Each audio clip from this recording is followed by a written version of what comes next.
El agua aún goteaba de mis pantalones cuando mi hija me gritó delante de todos: «Te dije que la piscina no es para ti». Todos se quedaron en silencio. Nadie se atrevió a mirarme a los ojos, ni siquiera mis nietos. Pero lo que hice después, nadie lo vio venir. Me llamo Ramón Suárez.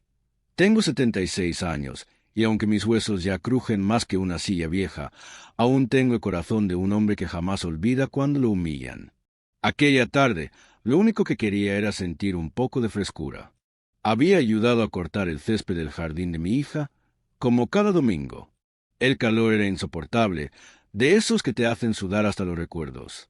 Y allí estaba la piscina, tan azulita, tan limpia y tan prohibida para mí. Mi hija, Lucía, vive en una casa grande, de esas con jardín trasero, pileta y hasta quincho con parrilla de piedra. Se casó con un hombre de dinero, Sergio, que siempre me miró como si yo fuera un mueble viejo. Nunca dijo mucho, pero su cara lo decía todo. Un jubilado como usted no encaja aquí. Y aunque me dolía, yo tragaba saliva y sonreía. Por mis nietos, por Lucía. Pero esa tarde fue distinta. Estábamos todos reunidos, festejando el cumpleaños del menor de mis nietos, Tommy, que cumplía 6. Había globos, música infantil, hamburguesas y una humedad insoportable. ¿No te molesta si meto los pies en la pileta un rato? Le pregunté a Lucía con una sonrisa cansada, mientras me secaba el sudor del cuello con el pañuelo de siempre. Ella ni me miró. Papá, ya te dije que la piscina es para los suegros de Sergio. Es por higiene. Vos tenés, bueno, edad. No es recomendable. Esa última frase me taladró el alma. Edad. No es recomendable. Como si yo fuera un trapo usado. Como si mi cuerpo, que trabajó 45 años bajo el sol cargando bolsas de cemento, ahora fuese un riesgo sanitario. Me senté al borde igual. Bajé los pies al agua. Era lo único que me aliviaba. Y entonces el baldazo de agua fría vino, pero no de la piscina. «Papá, te dije que no», gritó de pronto Lucía, corriendo hacia mí, con todos mirando. «¿Por qué haces esto? Es solo para los suegros de Sergio». Silencio. Silencio absoluto. Solo el goteo del agua de mis pantalones al piso. Los niños dejaron de reír. Sergio bajó la cabeza. Y yo sentí una herida que no sangraba, pero que me marcó más que cualquier cicatriz. Ahí entendí algo. Yo ya no era bienvenido en la vida de mi hija. No como padre, tal vez como sirviente. Como adorno, pero no como familia. Antes de seguir contándote esto, quiero pedirte algo. Suscríbete al canal y déjame en los comentarios desde qué ciudad me estás escuchando. Tu apoyo hace que estas historias lleguen a más personas que necesitan escucharlas. Te prometo que el final de esta historia no solo te va a sorprender, puede que también te haga llorar. Después de aquel momento, me fui caminando solo hasta la parada del colectivo. Nadie me despidió. Ni un abrazo, ni un gracias por venir. Solo el sol quemando mi espalda y el corazón latiendo con rabia. Y ahí, en ese asiento de plástico azul del colectivo 45, con los pantalones aún mojados y la dignidad hecha trizas, tomé una decisión. Yo no iba a morir siendo una sombra en la vida de mi propia hija. Recordé entonces la pequeña casa que tenía en el pueblo, esa que abandoné cuando me vine a vivir cerca de Lucía después de la muerte de mi esposa. Me ofrecieron comprarla hace años, pero no quise. Algo me decía que la iba a necesitar algún día. Y ese día llegó. Volví a casa. Esa noche no dormí. No podía. Abrí el viejo armario donde guardaba papeles, documentos, cartas, y encontré lo que buscaba. El testamento que había escrito años atrás, cuando todavía creía que Lucía me vería como un pilar, no como una carga. Revisé cada palabra. Llamé a un abogado. Le pedí que hiciera los cambios. También hablé con alguien más. Un viejo amigo de la juventud, de esos que la vida te aleja pero el dolor te acerca de nuevo. No quiero adelantar nada, pero él juega un papel clave en lo que viene después. En menos de 72 horas, todo estaba en marcha. Y 5 días después, mientras tomaba mate en la galería de esa misma casa que creía olvidada, mi celular empezó a sonar. 27 llamadas perdidas. Todas de Lucía. Todas en menos de una hora. Y un mensaje de voz. Papá, por favor, no hagas esto. Hablemos. Pero ya era tarde. Los trámites estaban listos. Y lo que hice no fue solo cambiar mi testamento. Fue mucho más que eso. La voz de Lucía en el mensaje de voz aún resonaba en mi cabeza. Papá, por favor, no hagas esto, hablemos. Pero ya era tarde. Los trámites no solo estaban listos, ya estaban en movimiento. Y por primera vez en muchos años, sentí que tenía el control de nuevo. No por venganza, ni por orgullo, sino por dignidad. Por esa parte de uno que, cuando ya no queda mucho por delante, al menos quiere recuperar el respeto que le arrebataron en silencio a fuerza de indiferencia. Ese día, mientras cebaba el mate, me permití mirar alrededor. La casa del pueblo no era lujosa, pero tenía algo que la mansión de Lucía jamás tendría: recuerdos con raíces. El portón oxidado que crujía como mi espalda. La hamaca que aún colgaba del árbol seco donde jugaba Lucía cuando tenía 5 años. El banco de madera donde me sentaba con mi esposa, Emma, a tomar la brisa de la tarde. Emma, si me vieras ahora, tal vez me dirías que estoy exagerando. O tal vez no. Vos siempre supiste lo mucho que me dolía sentirme invisible para nuestra hija. Porque no fue solo la piscina. ¿Sabes? Fue todo lo que vino antes. Papá, no traigas tus herramientas. Eso es muy rústico. Papá, no uses esa ropa. Estamos con visitas. Papá, no le enseñes esas canciones viejas a los chicos. Están aprendiendo otras cosas. Palabras pequeñas, dichas con sonrisa, pero me cortaban más que un cuchillo afilado. Yo las tragaba, una, por amor, por miedo a perderla. Pero todo tiene un límite. Y el mío fue ese grito, frente a todos, cuando me prohibió meter los pies en la pileta como si fuera un perro mojado. Esa noche, después del escándalo, hablé con Horacio, mi viejo amigo del sindicato de la construcción. Él fue quien me ayudó con los papeles de la propiedad en el pueblo. Pero también me escuchó. Con paciencia, con respeto, algo que hacía tiempo no sentía. Mira, Moncho, me dijo, como en los viejos tiempos. Si querés que esa casa vuelva a respirar, hay que meterle vida. ¿Y sabes cómo se hace eso? Con propósito. Y eso fue lo que hice. Llamé a una vieja conocida de Emma, la señora Ángela, que trabaja con adultos mayores. Le conté lo que tenía en mente y no tardó ni un día en decirme que sí. Ella misma se encargó de correr la voz entre los vecinos del pueblo. ¿Y sabes qué hice? Convertí mi casa, esa casita humilde y olvidada, en un refugio de día para abuelos del barrio. Un lugar donde pueden venir a leer, a charlar, a tomar mate, a pintar, a hacer memoria. Donde nadie te grita por estar viejo. Donde el agua del tanque no está prohibida para nadie. En menos de una semana, ya tenía 4 abuelos viniendo todos los días. Don Oscar, que vive solo desde que murió su esposa. Doña Lidia, que canta tangos como nadie. Alfredo, que escribe cartas para su nieta aunque ella nunca responde. Y Rosa, una viejita de 81 con más energía que muchos jóvenes. La casa volvió a tener risas, pasos, voces. Y yo volví a tener propósito. Pero claro, no fue eso lo que hizo sonar el teléfono 27 veces. Lo que desató el pánico fue otra cosa. Hace unos años, cuando vendí un terreno que tenía en Córdoba, puse el dinero en un fondo común. No era mucho, pero sumaba. Lucía siempre supo de esa plata y contaba con ella para cuando hiciera falta, según sus palabras. Nunca la toqué. Pero ese día, después de hablar con el abogado, decidí transferir toda la Asociación Civil del Refugio de Abuelos. Con mi nombre, sí, pero con otro destino. No para piscinas exclusivas, ni para suegros con relojes caros, sino para gente como yo, gente que ya no quiere lujos. Solo un lugar donde no lo traten como un estorbo.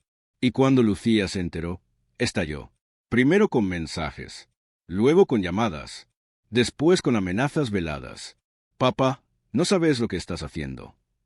Estás tirando tu legado a la basura. Estás dejando a tus nietos sin nada. Pero ya no me dolía, porque entendí algo que tardé mucho en aceptar. El legado no es lo que uno deja en papeles, sino lo que deja en las personas. Papá, me dijo finalmente en una llamada que sí atendí. ¿Por qué hiciste todo esto? Porque me cansé de pedir permiso para existir, Lucía. Hubo un silencio largo del otro lado, tan largo que pensé que había colgado. ¿Y ahora qué? Me preguntó con voz cortada. Ahora, nada, la puerta está abierta. Siempre lo estuvo. Pero vos decidiste poner candado. Y corté, no con rabia, con paz. Lo que viene es algo que ni yo esperaba. Porque a veces, cuando uno planta una semilla, nunca sabe lo que va a florecer. Yo pensaba que todo estaba dicho, que esa última llamada con Lucía sería la despedida definitiva. Pero me equivoqué, porque hay silencios que no cierran puertas, las dejan entreabiertas. Pasaron 3 semanas. El refugio funcionaba cada vez mejor. Las tardes en mi galería se llenaban de mates, galletitas, risas roncas y anécdotas con olor a infancia. Rosa trajo una radio vieja y todos los jueves bailábamos pasodobles como en los tiempos de la milonga. Alfred empezó a escribir cuentos breves que luego leíamos en voz alta. Don Oscar arregló la bomba del agua sin que yo se lo pidiera. Y Lidia, Lidia se adueñó de la cocina como si fuera su casa. Yo me sentía vivo, no como abuelo, ni como ex padre, sino como hombre, como persona, como alguien que todavía podía construir algo con sus propias manos.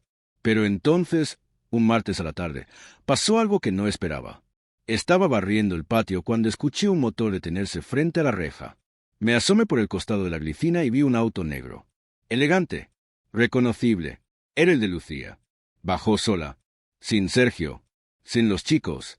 Traía en la cara una mezcla de orgullo, tristeza y vergüenza que no había visto desde que era adolescente. No dijo nada. Solo apoyó la mano sobre la reja oxidada. ¿Puedo pasar?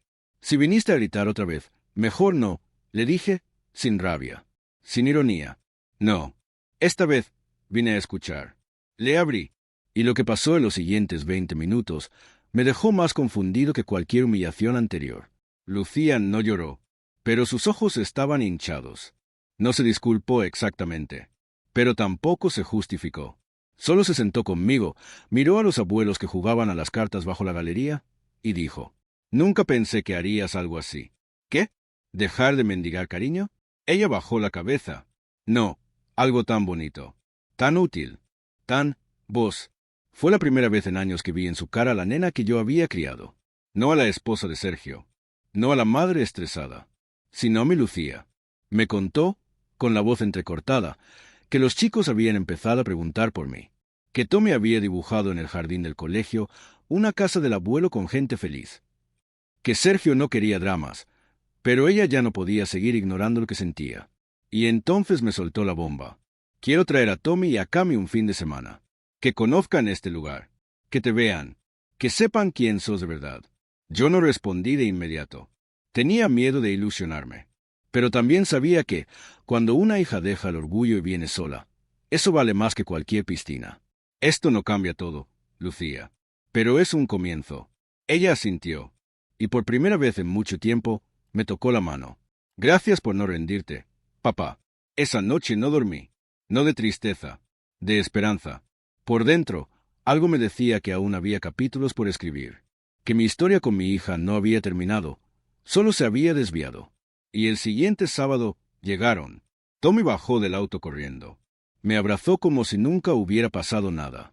«Abuelo, tenés casa nueva». «Algo así, campeón. Vení. Te muestro la hamaca donde jugaba tu mamá».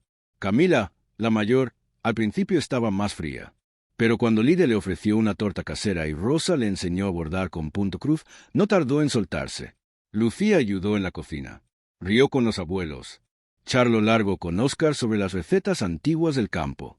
No parecía la misma. Y tal vez no lo era. Tal vez ambos habíamos cambiado. Esa tarde, al despedirse, me abrazó fuerte. Fuerte de verdad. Y me dijo algo que no voy a olvidar. «No te imaginas cuánto me enseñaste con esto, papá». Y yo solo le respondí, «No hace falta que me entiendas, Lucía. Solo que no me olvides. A veces la vida no te devuelve lo que te sacaron, pero te da otras formas de sanar». Y eso es lo que estaba pasando conmigo. Los abuelos del refugio se convirtieron en mi segunda familia. Mis nietos volvieron a verme con otros ojos. Y mi hija, tal vez ella necesitaba ver que su padre aún tenía algo que ofrecer. No dinero, no posesiones, sino ejemplo. Y eso, querido amigo que me estás escuchando, vale más que cualquier herencia. Lo que sucedió cambió aún más las cosas.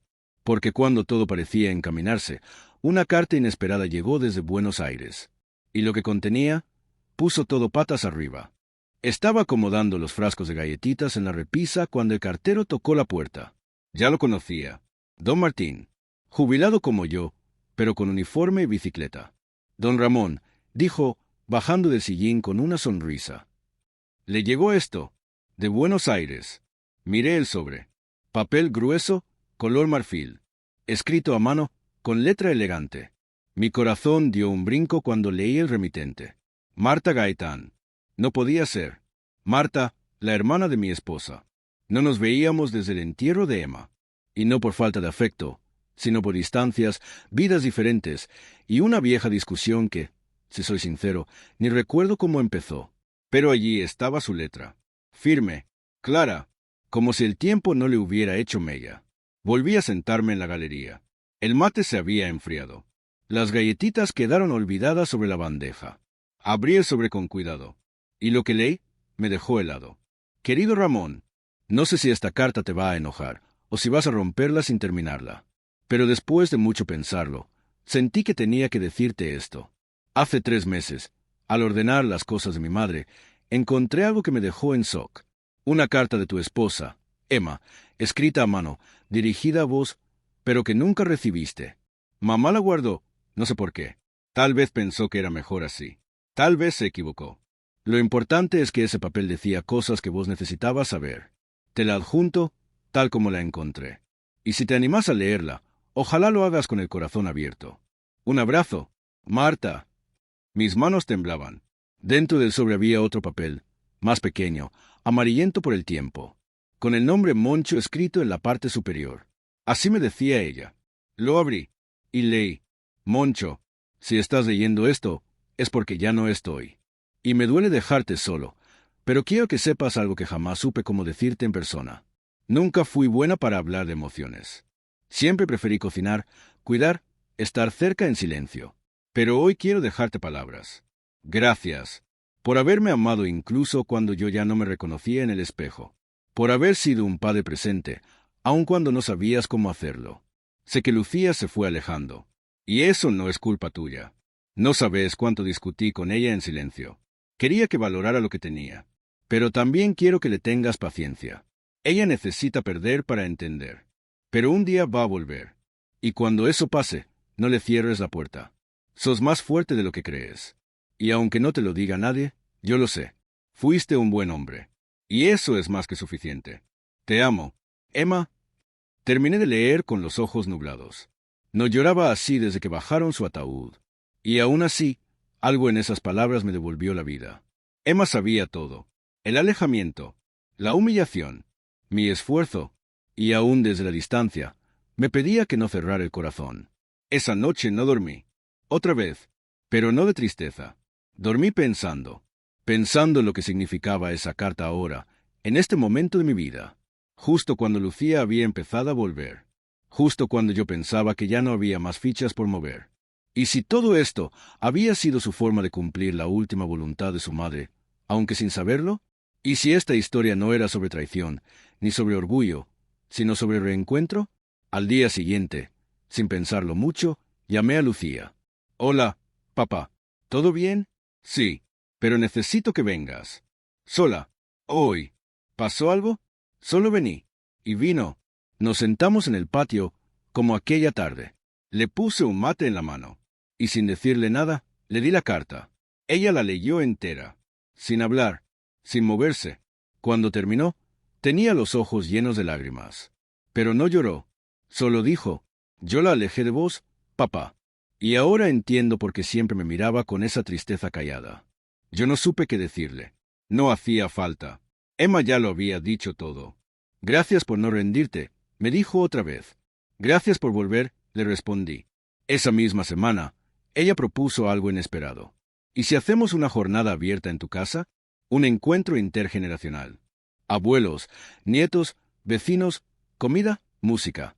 Algo que junte. Como vos y mamá hicieron toda la vida. Yo no sabía si reír o llorar. Pero acepté. Porque entendí que a veces las vueltas de la vida no son castigos. Son llamados. Y uno, cuando está viejo, ya no busca venganza. Busca sentido. Lo que sucederá es el cierre de este ciclo. Un evento donde abuelos, nietos y hasta aquellos que se creían distantes compartirán algo más que una mesa. Compartirán historia. Y el último consejo de Emma, dicho a través de la voz de su esposo. No te lo pierdas.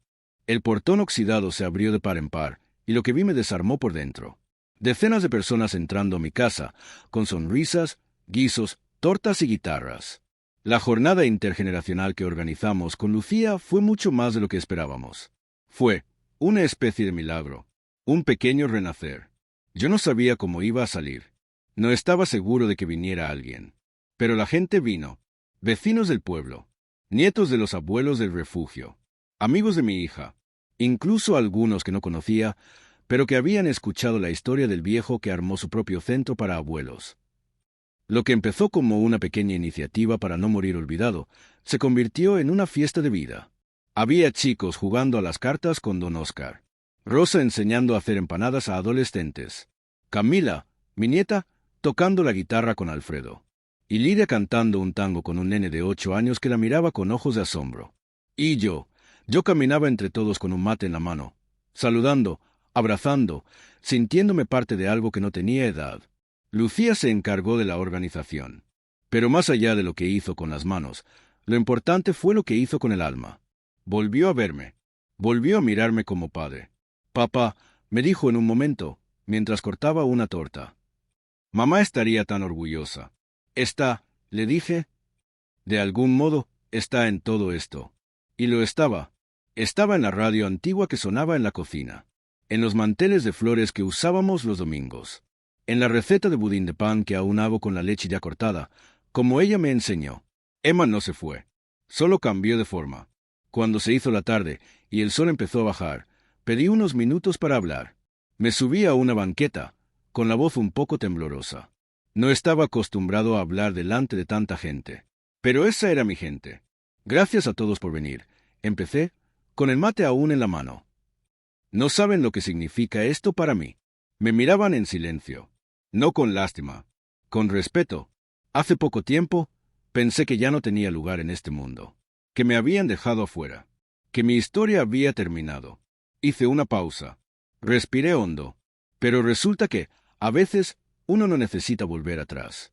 Solo necesita plantar algo nuevo. Algunos aplaudieron. Otros bajaron la cabeza. Vi ojos brillosos. Y seguí. Cuando uno envejece, no busca lujos, ni títulos, ni fotos bonitas. Solo quiere una cosa, sentirse útil. Sentirse parte. Sentirse visto. Y eso, dije, señalando a todos, me lo devolvieron ustedes. Un silencio hondo. Hermoso. Yo no sé cuánto tiempo me queda. Pero sí sé qué quiero hacer con él. Compartirlo. Con los que escuchan. Con los que ríen. Con los que aún creen que, mientras haya una silla vacía, nadie sobra. Y terminé con algo que me salió del alma. Algo que mi Emma me susurraba cuando teníamos días difíciles. No se olviden nunca de esto. La edad puede doblarte la espalda, pero jamás debe romperte la dignidad. El aplauso fue largo. Pero lo más importante vino después. Camila, mi nieta, se me acercó con los ojos llorosos.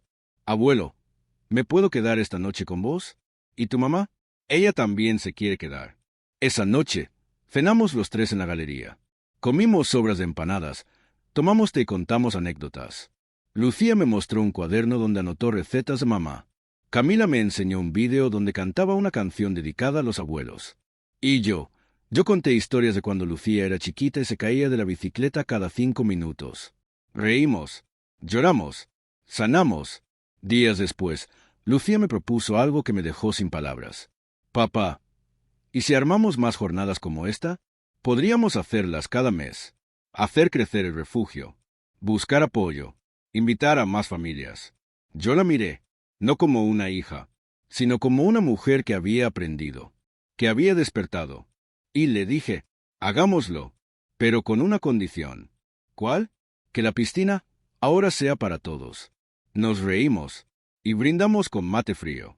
Hoy, mientras grabo esto, estoy en la misma galería.